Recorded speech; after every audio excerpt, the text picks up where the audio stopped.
आज मैं जो विषय आप लोगों के सामने रख रहा हूं वो है ज्ञान व्यापी मस्जिद मंदिर का जो विवाद चल रहा था। उसमें 2 दिन पहले वाराणसी डिस्ट्रिक्ट कोर्ट ने जजमेंट उन्होंने वहां पर दी है और उन्होंने मुस्लिम पक्ष ने जो विरोध किया था कि ये जो मस्जिद है यहाँ पर पूजा करने से रोका जाए, तो वाराणसी जिला सत्र न्यायालय ने, डिस्ट्रिक्ट कोर्ट ने मुस्लिम पक्ष की जो अर्जी है उसको खारिज करते हुए उन्होंने एक नई जजमेंट वाराणसी कोर्ट ने दी है। तो सबसे पहले मैं वाराणसी कोर्ट का बधाई देना चाहता हूं। हिंदू पक्ष की जो औरतों ने ये पिटीशन डाली थी, मैं हिंदू पक्ष को भी बधाई देना चाहता हूं कि उन्होंने भारत के बौद्धों का एक बहुत बड़ा मसला उन्होंने हल किया है। और वो कैसे हल किया है और भारत के बौद्धों को किस तरह से इस वाराणसी जिला सत्र न्यायालय के जजमेंट का इस्तेमाल अपने फेवर में करना चाहिए, ये मैं आज आप लोगों को एक 5 मिनट में आप लोगों को समझाना चाहता हूं। देखिए, इस देश में एक कानून बना हुआ है, उस कानून का नाम है the places of worship bracket special provisions act 1991। ये एक्ट कहता है, ये एक्ट इसलिए बनाया गया था कि इस देश में अनेक मंदिरों के ऊपर मुस्लिम इन्वेडर्स का कब्जा हुआ, अनेक मुस्लिम मस्जिदों पर हिंदुओं का कब्जा हुआ। तो इस तरह से अनेक जो प्रार्थना स्थल है उसका जो रियल कैरेक्टर है, रियल जो उसकी अस्तित्व थी, वो कहीं ना कहीं मिट चुकी थी। और इसलिए जो मस्जिद थे वो मंदिर बन गए थे, जो मंदिर थे वो मस्जिद बन गए थे। इस तरह का विवाद इस देश में चल रहा था। और फिर 1991 में ये एक्ट बना, the places of worship act, special provision act 1991 में। और इस एक्ट में ये कहा गया कि 15 अगस्त 1947 इस देश को जब आजादी प्राप्त हुई, जब ये देश आजाद हुआ, उस दिन जिस वर्शिप प्लेस का, जिस मंदिर का, जिस मस्जिद का जो कैरेक्टर है, जो उसका अस्तित्व है, उस दिन का 15 अगस्त 1947 का वो फ्रीज किया जाएगा। फ्रीज किया जाएगा का मतलब है वही अस्तित्व कायम रहेगा। भले कोई मंदिर हो, पुराना 2500 सालों का कोई मंदिर हो, लेकिन अगर 15 अगस्त 1947 को वो मस्जिद बन चुका है, अगर वो मस्जिद हो गया है, तो वो मस्जिद ही कहलाएगा। और आने वाले हर एक फ्यूचर गवर्नमेंट्स में या किसी भी तरह से उसका कैरेक्टर चेंज नहीं होगा। और उसी तरह से 2500 सालों से कोई अगर मस्जिद वो बनी हुई है, लेकिन 15 अगस्त 1947 को अगर वो मंदिर में बदल चुका है, वो मंदिर हो गया है, तो वो मंदिर ही रहेगा। आने वाली कोई भी गवर्नमेंट इसको कभी चेंज नहीं करेगी। इस तरह का ये एक्ट बनाया गया है। इसमें, इस एक्ट में और एक सेक्शन डाला हुआ है, सेक्शन 4 सबसेक्शन 2। ये सेक्शन 4 सबसेक्शन 2 कहता है कि किसी भी तरह का सूट, किसी भी तरह की प्रोसीडिंग या किसी भी तरह की अपील, इस ये जो कैरेक्टर चल रहा है मंदिर मस्जिद, इसमें बदलाव नहीं होगा। मैं धन्यवाद देना चाहता हूं वाराणसी जिला सत्र न्यायालय का कि उन्होंने ये 1991 में बना हुआ कानून, एक सुप्रीम कोर्ट ने बनाया हुआ कानून, एक संसद ने बनाया हुआ कानून, जिसे प्रेसिडेंट ऑफ इंडिया ने गैजेट करके नोटिफिकेशन दिया है, इस प्रेसिडेंट ऑफ इंडिया के कानून को एक भारत के एक स्टेट के एक छोटे से जिला सत्र न्यायालय ने चैलेंज किया और उसे रद्द किया। मैं वाराणसी जिला सत्र न्यायालय का दिल से धन्यवाद देता हूं। और उन्होंने जो आज ये एक्सेप्ट किया है कि वहां पर भले वो मस्जिद है, लेकिन हम वहां पर पूजा करने की अनुमति दे देते हैं। और वहां पर छानबीन, आप लोगों ने टीवी पर देखा होगा कि पिछले उस समय शायद मैं लंदन में था और लंदन में टीवी में देख रहा था कि ज्ञान व्यापी मस्जिद में छानबीन हो रही है, कैमरा लेकर आर्कियोलॉजिस्ट को बुलाया जा रहा है, फव्वारा है या शिवलिंग है, इस पर बहस हो रही है। तो आज जिला सत्र न्यायालय ने मुस्लिम पक्ष की जो अर्जी है उसे खारिज करते हुए कहा कि नहीं, 1991 का कानून हम इसे नहीं मानते, हम इसमें छानबीन करने की पूरी आजादी दे रहे हैं। अब बौद्धों को इसमें क्या करना चाहिए? देखिए, अगर किसी मस्जिद में सिर्फ किसी 5 औरतों की आस्था है या उन्हें लगता है कि वो जो फव्वारा है वो शिवलिंग है, इसलिए जिला सत्र न्यायालय वहां पर छानबीन करने की अनुमति देती है। और वहां पर अगर कल को अगर वो आर्कियोलॉजी डिपार्टमेंट ने कह दिया कि ये शिवलिंग है, तो पिछले कई सालों से जो मस्जिद चली आ रही थी उसे मंदिर में तब्दील किया जा सकता है। उसी तरह से जितने भी बौद्ध मुझे सुन रहे हैं, चाहे वो भारत में हो, भारत के बाहर हो, मैं आप लोगों को बताना चाहता हूं, साउथ में, दक्षिण में तिरुपति बालाजी का मंदिर है। वो मुझे लगता है कि वो तिरुपति बालाजी नहीं, वो बुद्ध है। उन गहनों के पीछे बुद्ध है और इसलिए अब मुझे लगता है कि उन गहनों को हटाया जाए और वहां की छानबीन की जाए। इसलिए वहां के तिरुपति के कोर्ट में जितने भी साउथ के लोग हैं, अंबेडकराइट्स है, बुद्धिस्ट है, एक याचिका तिरुपति कोर्ट में डालनी होगी कि मुझे लगता है कि तिरुपति बालाजी ये तिरुपति बालाजी नहीं, ये बुद्ध है, उसकी भी छानबीन होनी चाहिए। एक पिटीशन हमें वहां लगानी होगी। मैं जिला सत्र न्यायालय वाराणसी का इसलिए स्वागत कर रहा हूं कि उन्होंने भारत के तमाम बौद्धों के रास्ते खोल दिए हैं, क्योंकि आज जो आपके मंदिर है, आपका जगन्नाथपुरी का मंदिर है, आपका तिरुपति बालाजी है, महाराष्ट्र का पंढरपुर है, अब सारे जगहों पर वाराणसी जिला सत्र न्यायालय के इस जजमेंट का इस्तेमाल करते हुए हम ये सारे केसेस सारे मंदिरों के ऊपर डालेंगे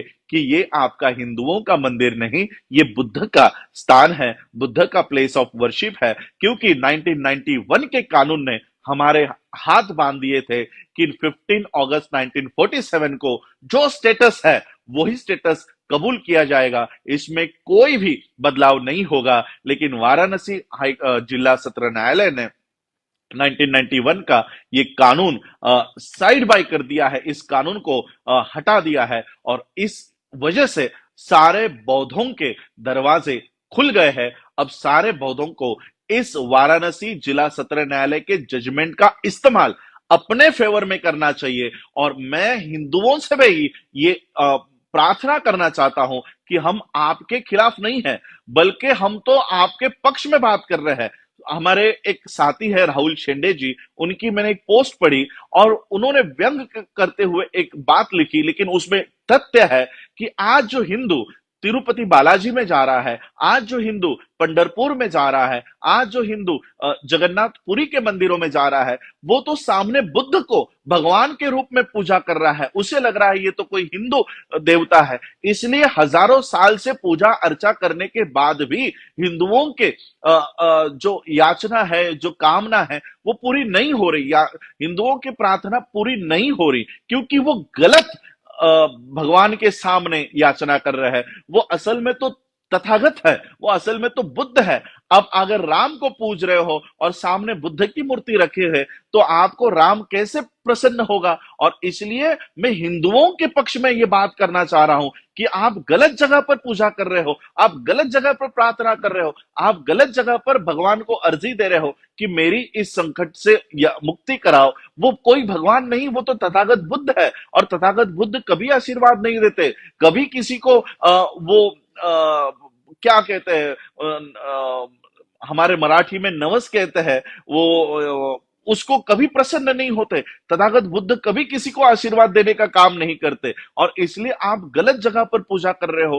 हिंदुओं को यह समझ जाना चाहिए कि ये तो हमारा मंदिर नहीं है, ये तो हमारे भगवान का मंदिर नहीं है, और इसलिए उनको उस जगह पर जाकर पूजा अर्चा बंद करनी चाहिए और जहां पर आपका असली भगवान है वहां पर जाकर आपको पूजा करनी चाहिए। और इसलिए ये जो प्रार्थना स्थल आप लोग गलत जगह पर प्रार्थना कर रहे हो, मंदिरों में प्रार्थना कर रहे हो, यह बंद करना चाहिए। और इसका असली कैरेक्टर 2500 साल पहले, 2000 साल पहले जो इन प्लेसेस ऑफ वर्शिप का असली कैरेक्टर है, वो कैरेक्टर आज हम लोगों को एस्टैब्लिश करना चाहिए।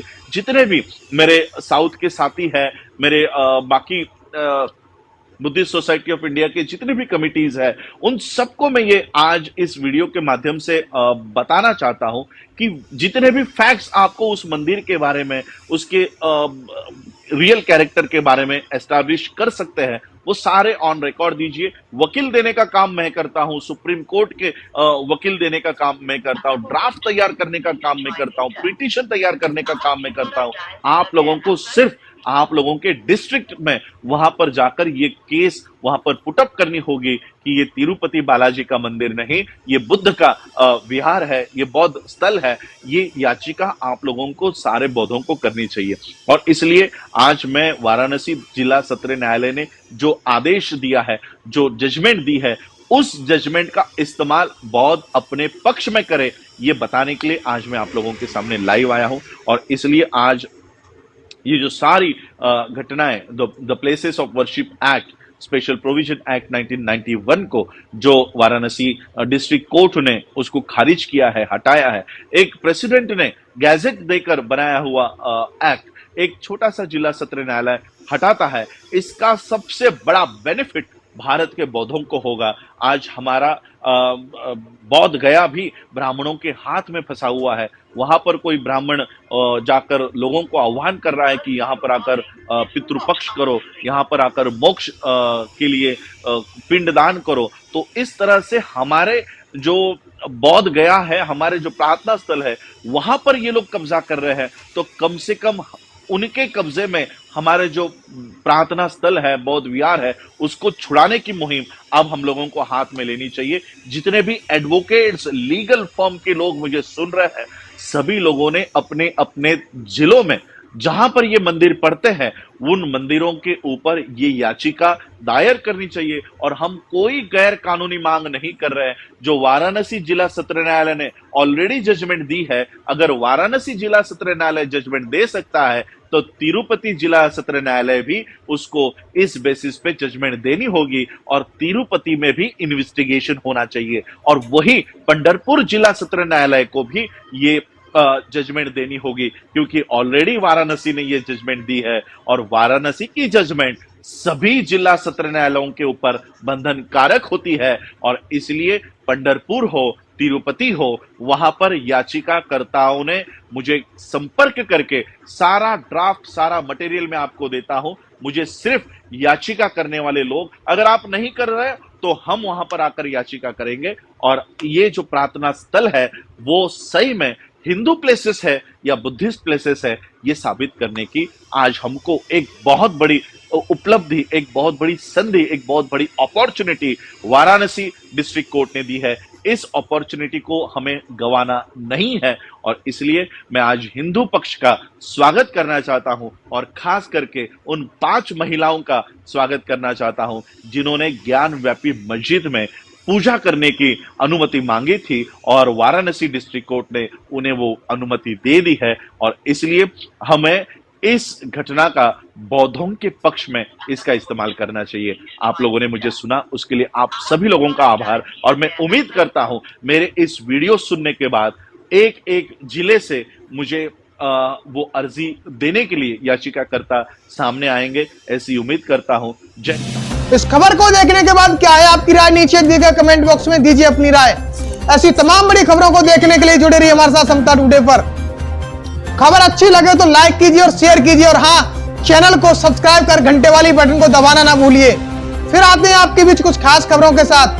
तब तक के लिए नमस्कार, जय हिंद, वंदे मातरम, जय भीम।